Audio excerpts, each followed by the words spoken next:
뉴스의 진수를 보여주는 인터뷰 뉴진수.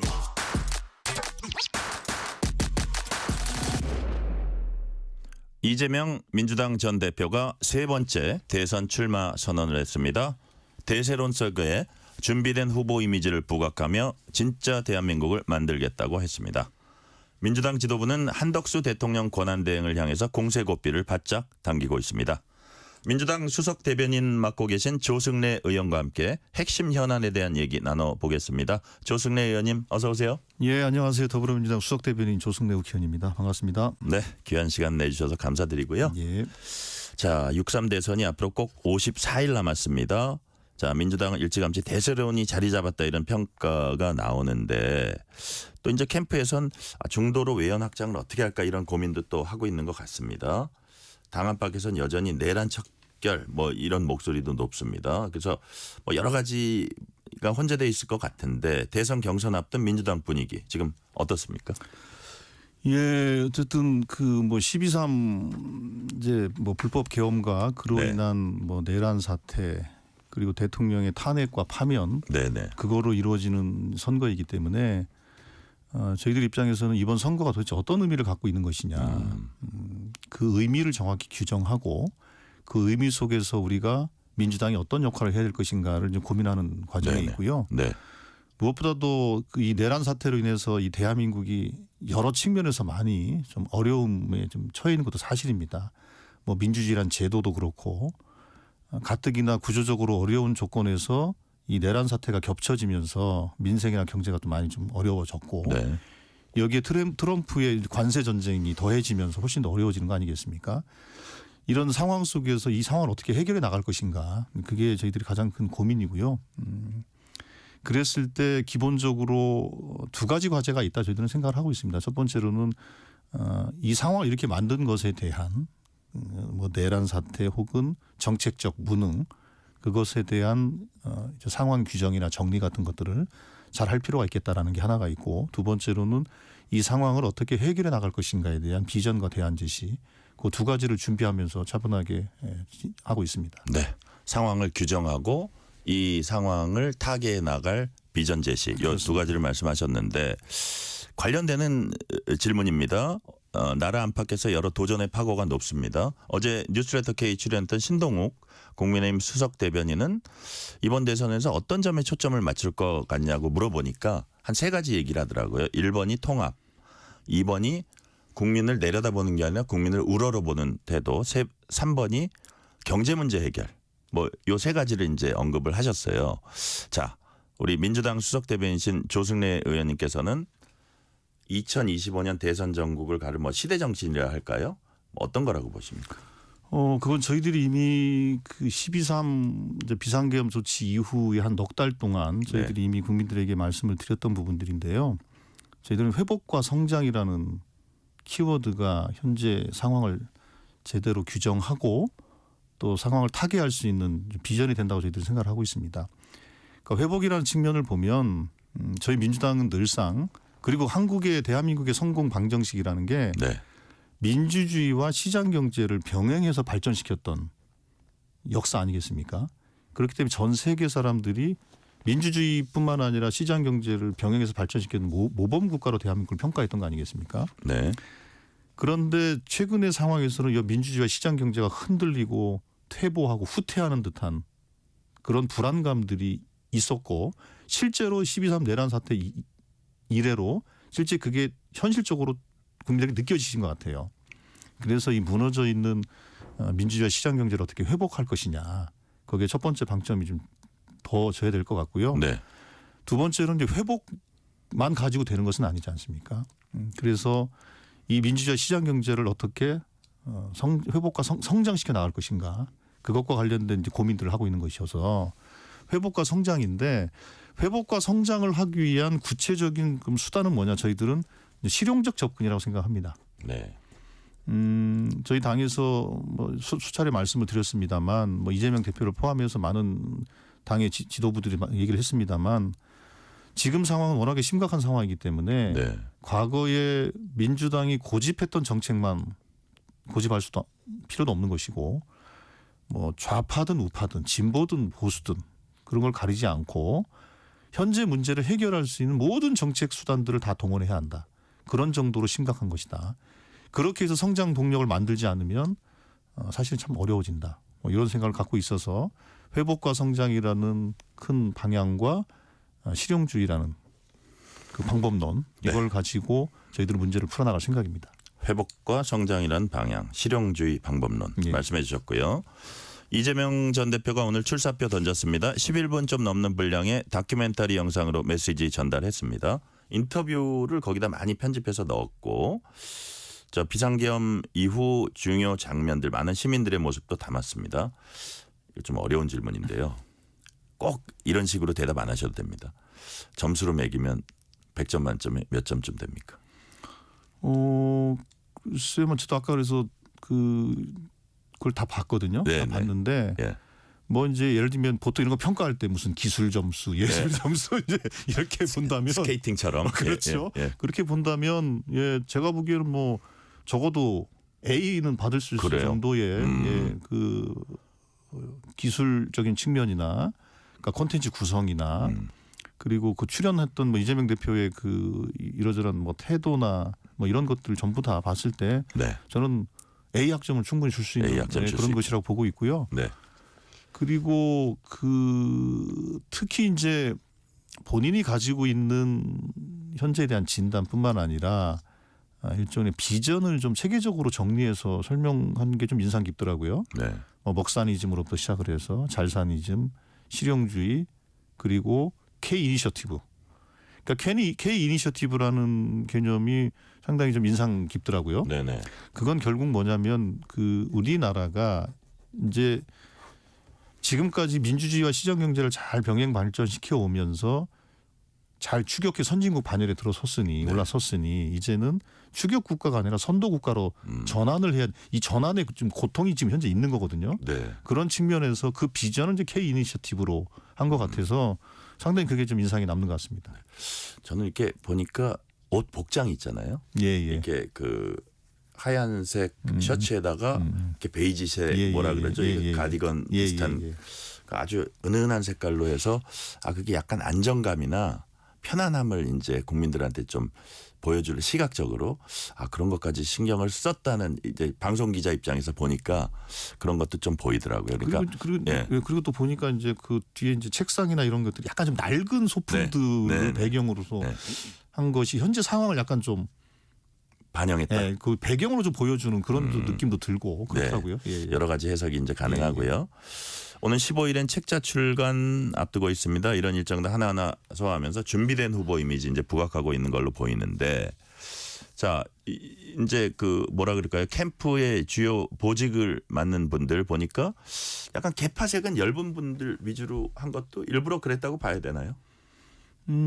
그리고 아마 이제 경선 캠프는 그렇게 막 메머드급으로 짜지 않고 네네. 다분히 실무형으로 짜겠다라는 아마 이재명 이제 대표의 생각이 반영된 것으로 보이고요. 그리고 뭐 저 같은 경우에는 계속 당에서 이제 대변인 수석 대변인 역할을 좀 하는 거니까요. 네네. 예. 그렇군요. 어떻게 보면 뭐 이게 앞서가고 있는 분의 여유일 수도 있고 그렇지만 여하튼 실무형으로 이렇게 효율적으로 꾸리겠다 이런 뜻 같아요. 자, 김동연 경기지사 인천국제공항에서 이제 출마 선언했고 김두관 전 의원 가장 먼저 뭐 개헌 대통령 되겠다 이런 출마 선언도 했고 김경수 전 지사도 이제 경선 대회를 합류할 가능성이 높은 것 같은데 그렇게 되면 뭐 전재수 의원까지 하면 어쨌든 5인 이내가 되지 않을까 이렇게 보이거든요. 근데 당내에서 무슨 뭐 오픈 프라이머리를 도입을 하니 뭐 이런 얘기가 좀 있잖아요. 이거는 도입이 될 수 있을까요? 이건 곧 정리가 됩니까? 룰은 언제쯤 정리가 될 것 같아요? 지금 그 이재명 대표 사퇴하고 네. 박찬대 원내대표가 이제 직무 대행을 하면서 네. 어제 최고위를 통해서 특별 당규 위원회를 만들었습니다. 저희 당은 그 21대 대통령 선거 선출 규정이라는 특별 당규를 제정해서 네. 그 당규에 따라서 경선을 진행을 합니다. 그래서 그 당규를 만드는 위원회를 이제 구성을 했고 네, 위원장 네. 이춘석 의원이 예. 위원장을 맡게 됐는데 그 위원회에서 경선 룰에 관한 것, 예를 들면 뭐 국민 경선으로 할 거냐, 국민 참여 경선으로 할 거냐, 그러면 권리당원의 비율을 어떻게 할 거냐 등등 이런 모든 것들, 그리고 뭐 순회 경선을 하는데 순회 경선 어떤 순서를 할 거냐, 다 이런 것들을 네. 특별당규위원회에서 정리를 하게 돼 있어서 그게 지금 현재 오늘 좀 논의를 좀 계속 지금 하고 있는 중이고요. 네. 하고 있는 중이고 현실적으로 이게 갑자기 대선이 치러지는 상황이기 때문에 이번 주 내로는 이게 정리가 안 되면 정상적인 경선을 진행하기 좀 어렵습니다. 그 얘기는 기존의 거를 많이 뒤엎는 그런 내용으로 가기는 쉽지 않다 이런 그러기는 뜻인가요? 쉽지 않을 거고요. 예. 그리고 민주당의 특별 당규는 우리 당의 이제 최고위원회, 당무위원회, 중앙위원회 같은 이런 의사결정 체계가 있지 않습니까? 네네. 그 체계를 통해서 의결을 하고 당원들의 투표까지 하도록 돼 있습니다. 예. 그러니까 당원들이 투표를 하도록 해서 결정하도록 돼 있기 때문에 당원들의 투표권을 제한하거나 박탈하는 결과를 만들기는 어렵죠. 그 얘기네. 그게 핵심이네요. 그렇습니다. 네네. 자, 이게 하나 또 사람들이 워낙 한 후보가 세다 보니까 이게 좀 이렇게 뭐 꼭 경선이라는 건 재미있으면 좋고 저 국민의 이목을 끌면 좋잖아요. 그거는 좀 어려울 거다. 이런 전망이 나오는데 그 부분은 어떻게 보세요?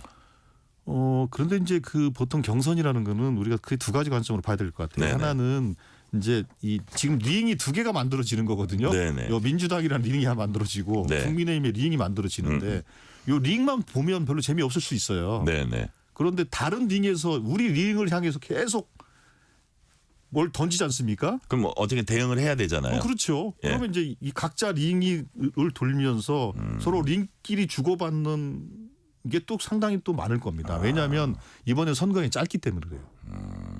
두 개의 링을 왔다 갔다 하는 포탄. 그렇죠. 그거를 그럼 보는 게 관전 그런데 포인트다 그게 아마 말씀이에요. 국민들의 입장에서는 예. 이 짧은 시간이 진행되기 때문에 그 두 가지 링을 다 보면서 서로 어떤 얘기들이 주고받고 오가는 네. 것인가에 대해서 관심을 저는 가질 거라고 보고 있기 때문에 민주당이란 링만 보게 되면 뭐 별로 재미가 없는 거 아니야라고 생각할 수 있겠지만 네. 저는 그렇다고 생각하지 않습니다. 전체를 보면 그렇습니다. 그리고 이 부분 지난 대선 경선 때 이제 이낙연 후보하고 막 이렇게 막 어떻게 보면 치고받고 어떤 네거티브로 많이 했는데 그러다 보니까 그 상처가 이제 꽤 컸거든요. 그런 부분에 대한 어떤 당내 좀 얘기가 있을 것 같아요. 어떻습니까? 아무래도 그렇죠. 지난번 그 경선을 좀 잘 치르고 그 뭐 정말로 잘 그 통합을 해서 네. 선거를 치렀으면 0.73% 차이라는 패배는 없었을 것이다라고 생각하는 분들이 많기 때문에 아마도 모든 그 경선 후보자들이 과거에 그런 정말 아픈 기억을 갖고 있기 때문에 최대한 정책적인 논쟁으로 갈 것이라고 생각을 합니다. 그렇게 돼야만 우리 당의 후보가 경쟁력도 가질 것이고 본질적인 문제를 가지고 서로 토론을 하고 그걸 가지고 우리 당원들이나 국민들이 선택할 수 있도록 하는 게 맞다고 보고 있고요. 저는 네. 우리 당의 후보자들이 저는 충분히 그렇게 할 거라고 생각하고 있습니다. 네.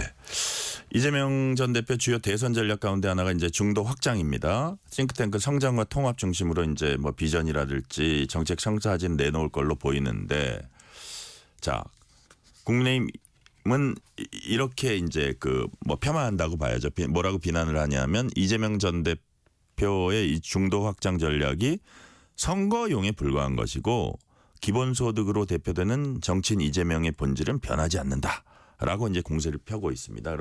그렇다면 그게 아니라 진짜 이게 진정성이 있고 정책으로 보여줄 거다. 이거를 국민을 설득해야 되잖아요. 어떻게 설득할 수 있을까요?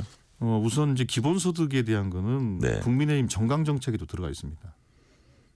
그러니까 기본소득. 예. 그럼요. 그래서 그런 하나의 그 이제 단어 물론 뭐 그걸 가지고 이재명 대표의 약간 그동안의 상징이라고 표현할 수 있을지 모르겠지만 그런 정책 하나하나 가지고 어떤 그 소위 이념 혹은 색깔 그런 걸 덮어씌운다. 덮씌우는 거는 별로 바람직하지 않고요. 네.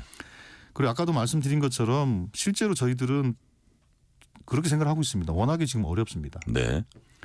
우리가 갖고 있는 이 불안감은 뭐냐면 대한민국이 지금까지 잘 성장해 오지 않았습니까? 그런데 이게 우리나라의 대한민국의 피크 아니겠냐라는 불안감이 있는 겁니다.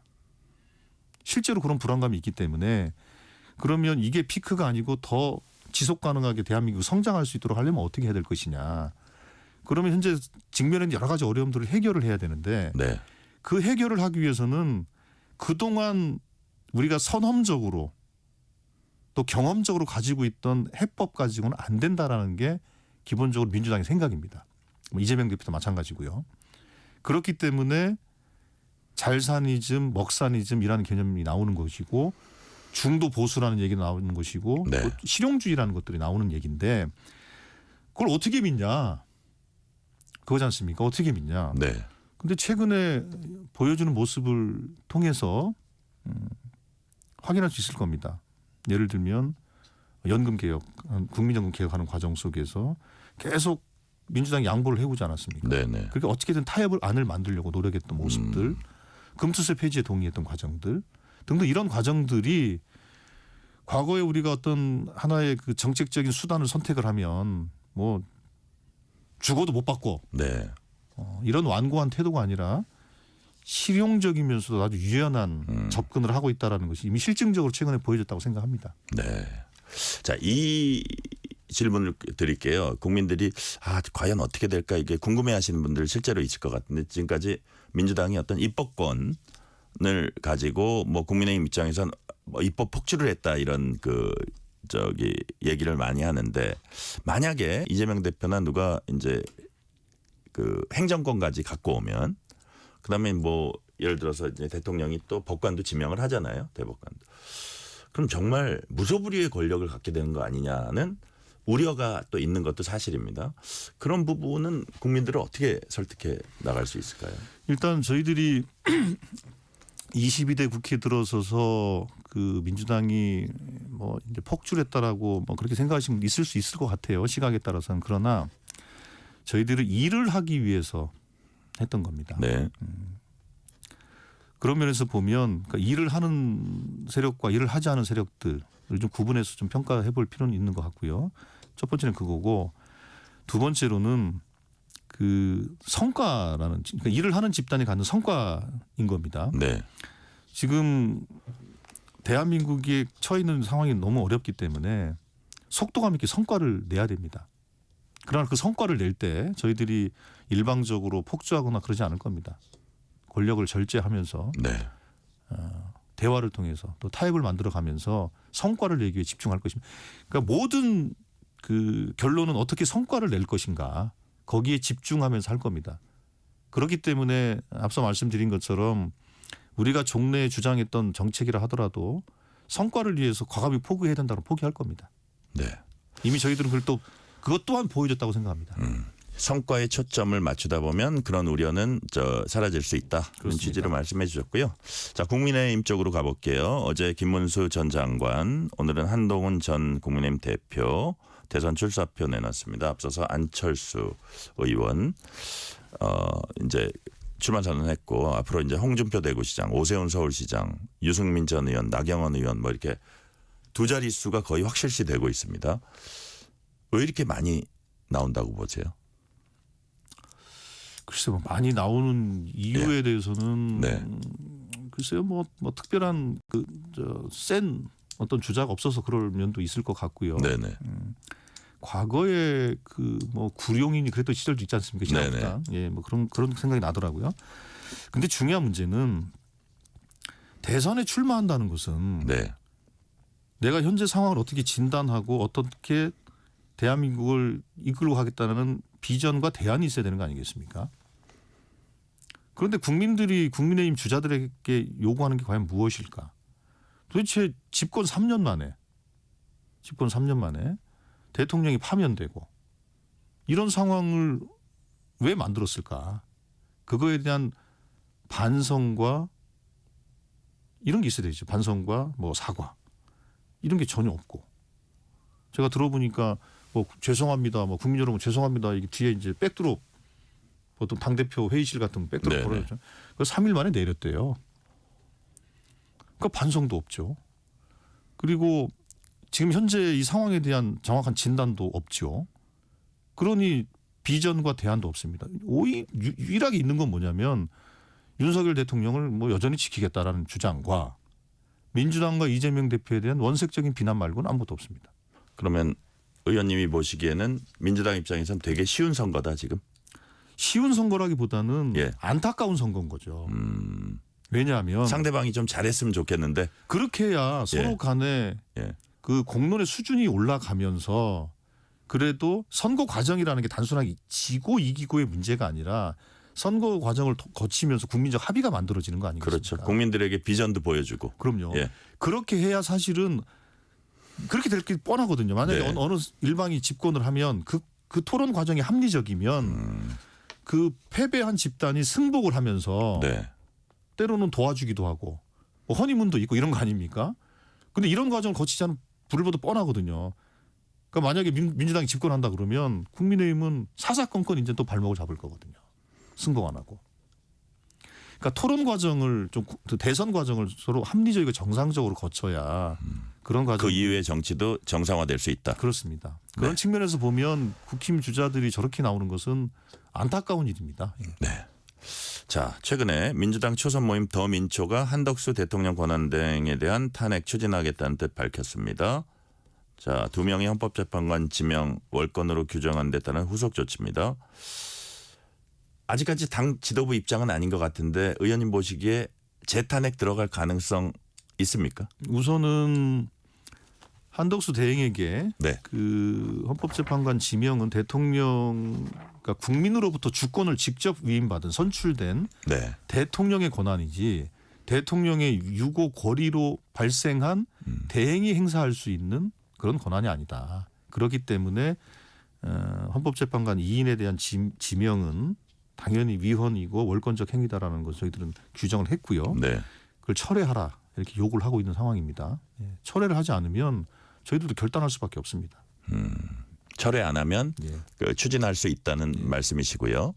자, 근데 한 총리 탄핵 추진이 이른바 한 총리 차출론이 나오는 시점에 이제 그게 얘기가 동시에 되니까 좀 미묘한 파장을 낳고 있는데 이른바 뭐 이런 얘기예요. 탄핵을 추진하면 한 총리가 자기가 선수복을 입고 뛰어드는데 좀 날개를 달아줄 수도 있다 오히려 뭐 이런 관측도 있는데 그런 부분은 어떻게 보세요? 그게 뭐 날개를 달아줄지 뭐 그 날개가 부러질지는 알 수 없습니다만 네. 그 문제를 떠나서 이건 원칙적인 문제는 있는 거고요. 그리고 한덕수 대행이 본인이 뭐 대선 행보를 하겠다 그러면 네. 솔직하게 선언을 하는 게 맞지요.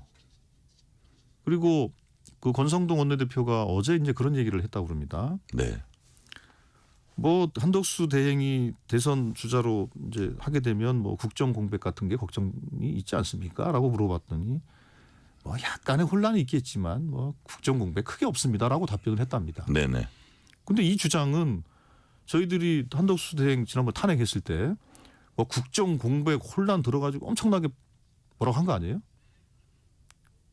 그거 다 거짓말인 것 같아요. 그 얘기하고는 정반대다.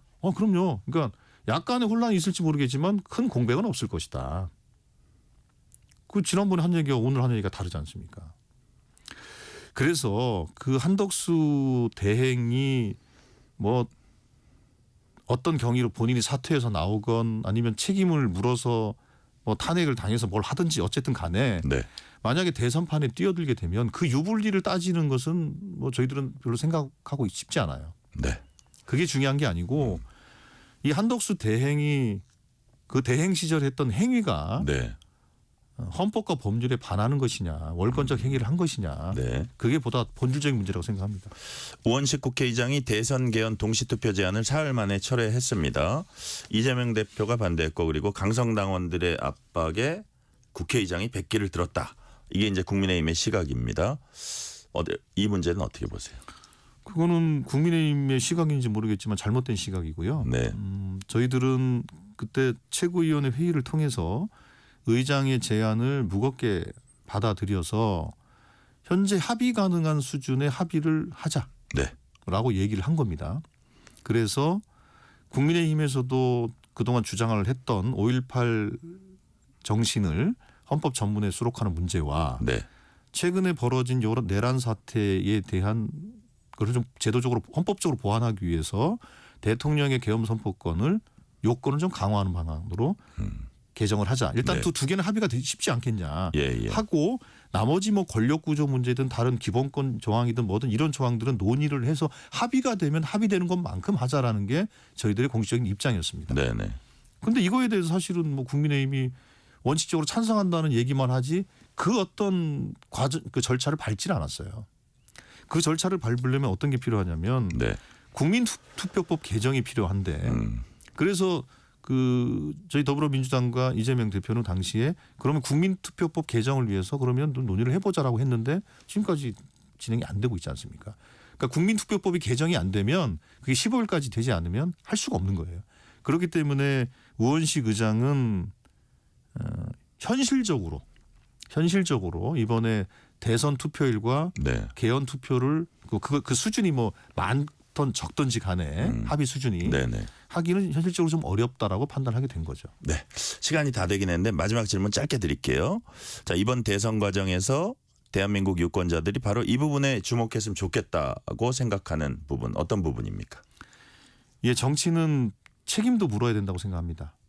지금 3년간 윤석열 대통령과 국민의힘이 대한민국을 어떻게 이끌고 왔는지에 대해서 평가를 저는 해야 된다고 생각을 하고 또 하나 이렇게 좀 많이 어려워진 이 국면을 해결하기 위해서 네. 어떤 집단들이 훨씬 더 유능하게 일을 할 수 있을 것인지에 대해서 저희 더불어민주당은 국민들께 소상히 설명드리고 선택을 받기 위해 노력할 겁니다.